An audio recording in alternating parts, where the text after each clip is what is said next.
Imagine a typical day in a crowded place. Suddenly you hear whispers about Ebola. Ebola is not a far-off problem, it's here. Fear becomes real. Panic starts to rise. What if Ebola is in our city? What if we get infected? Ebola is a scary disease, but we don't have to give in to fear. Understanding Ebola can help us stay safe. Knowledge is power. Let's learn about Ebola, its origins, and how to protect ourselves. Last week, New York City had an Ebola scare. An alarming situation was taking place.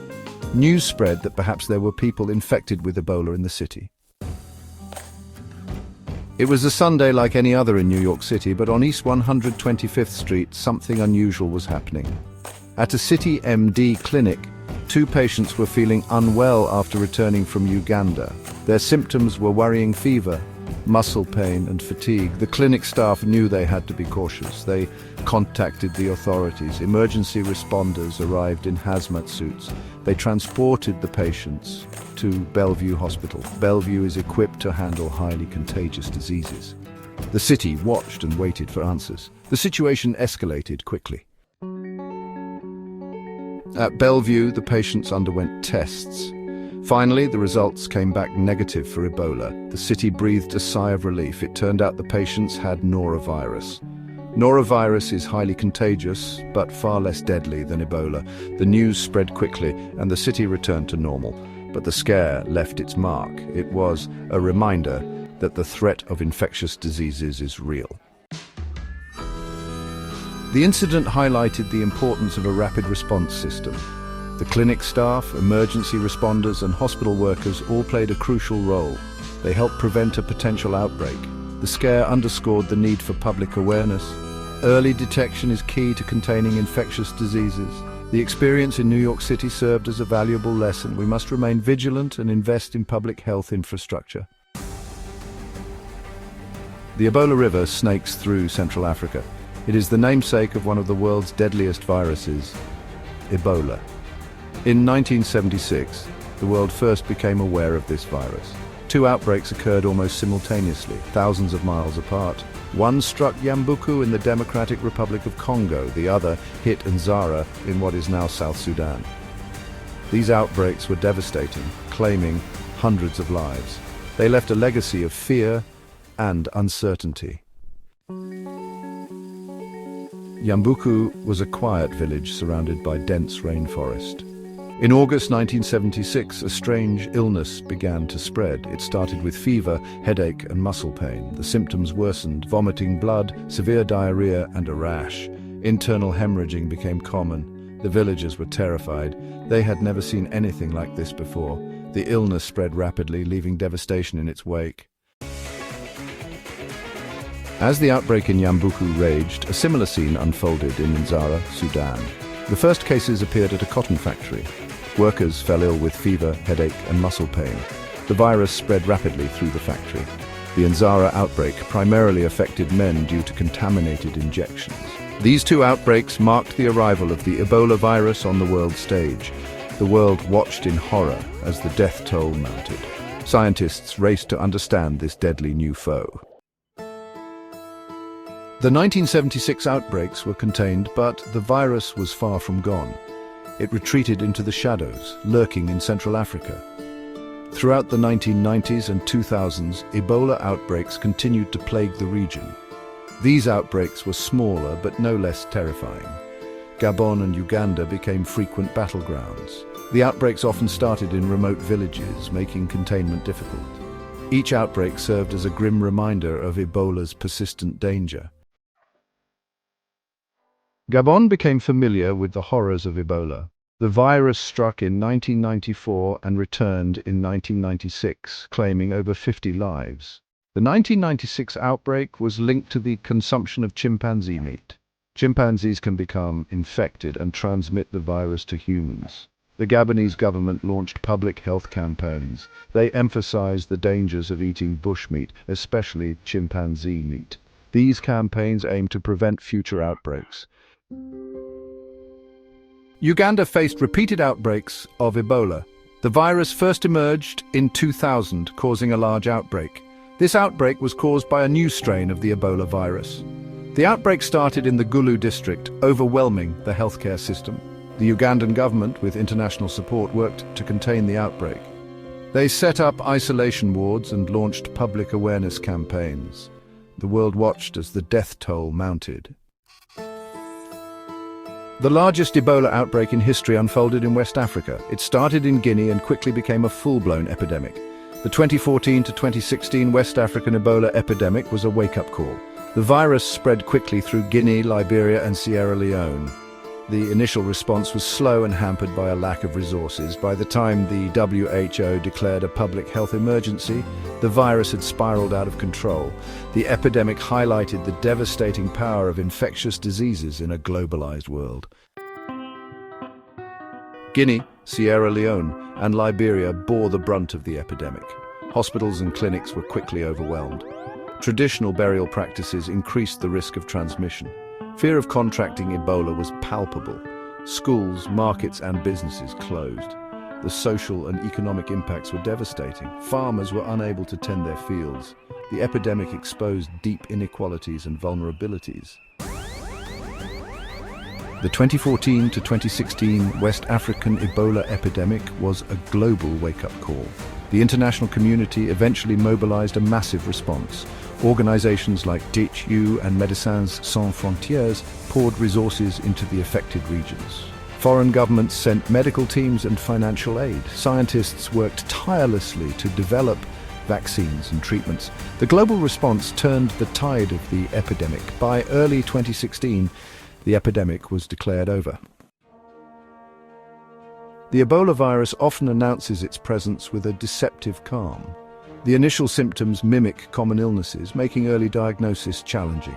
Fever, headaches, muscle aches, and fatigue are the first signs. These symptoms can appear anywhere from 2 to 21 days after exposure. This long incubation period makes it difficult to trace the source of infection. The virus spreads silently, often before the infected person realizes they are sick. Early detection and treatment are crucial for survival.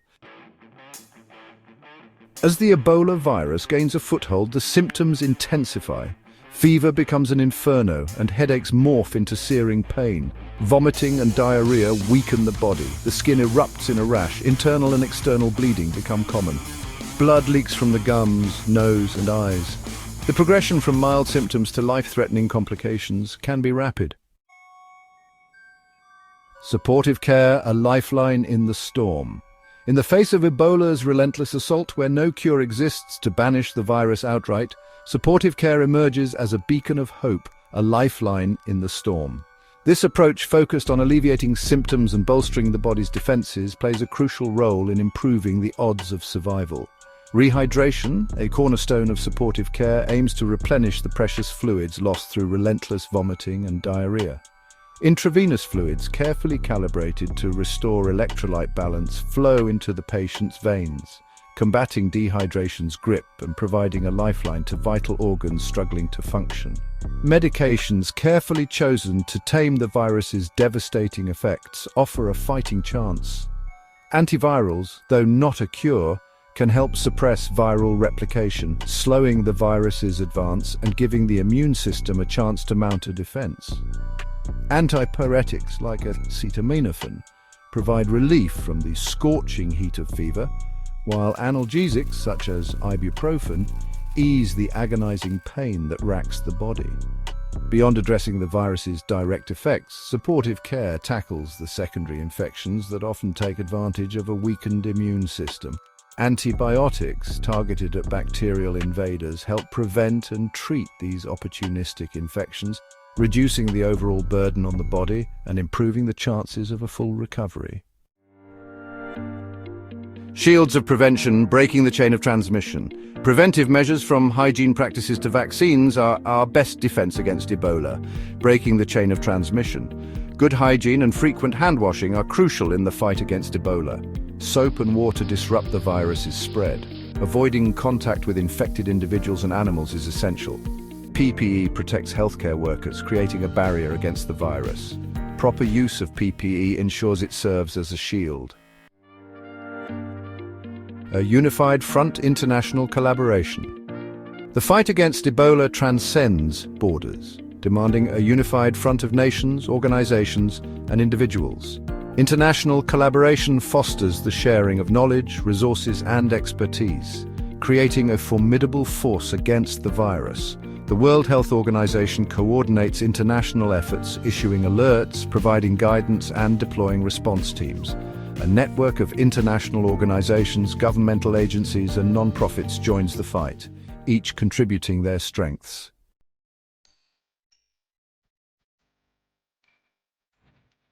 Advancing the arsenal research and development. While international collaboration strengthens our ability to respond to Ebola outbreaks, ongoing research and development efforts hold the key to ultimately defeating this deadly virus. Scientists around the world, driven by a shared sense of urgency, are working tirelessly to develop new tools and strategies to prevent, diagnose, and treat Ebola, constantly pushing the boundaries of scientific knowledge. Vaccine development, a top priority in the fight against Ebola, has yielded promising results. The RVSV-ZEBOV vaccine, proven highly effective in clinical trials, has been instrumental in containing recent outbreaks. This vaccine, along with others in development, offers hope for a future where Ebola outbreaks can be prevented before they spiral out of control.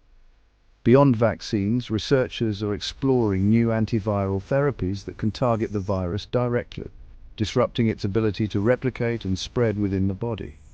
These therapies, though still in the experimental stage, hold the potential to significantly improve survival rates and reduce the severity of Ebola infection. Diagnostic tools, crucial for early detection and rapid response, are also undergoing constant refinement. Faster, more accurate, and easier to use diagnostic tests are being developed, enabling healthcare workers to quickly identify infected individuals and implement control measures to prevent further spread. A triumph of human spirit. The Ebola virus, a formidable foe that has emerged from the shadows time and again, casting a long shadow over humanity, stands as a stark reminder of our vulnerability to infectious diseases. Yet, in the face of this relentless adversary, we have witnessed the indomitable spirit of humanity shine through, a testament to our collective resilience and our unwavering determination to overcome even the most daunting challenges. From the initial outbreaks in 1976 to the devastating West African epidemic of 2014 to 2016, we have learned from our experiences, each outbreak serving as a harsh but invaluable lesson. We have made significant strides in understanding the virus, its transmission patterns, and the measures needed to contain its spread. The development of effective vaccines, a triumph of scientific ingenuity and collaboration, marks a turning point in our fight against this deadly disease. The global response to Ebola, though initially slow and hampered by logistical challenges, has evolved into a model of international cooperation, demonstrating the power of collective action in addressing shared threats. The World Health Organization, national governments, non-profit organizations, and research institutions have joined forces, pooling their expertise and resources to combat this global health threat. GAP2's Ebola weapon. Knowledge remains our greatest weapon. By staying informed and supporting research, we can make Ebola outbreaks rare. Public awareness empowers individuals to protect themselves and their communities. Understanding symptoms, transmission, and preventive measures is crucial. Continued research and development are essential for new tools and strategies. Together, we can overcome this challenge and protect global health. What do you think about the Ebola scare in New York? Leave your comments below. Also, take a moment to subscribe and like this video to help support Conrad's Brain Candy.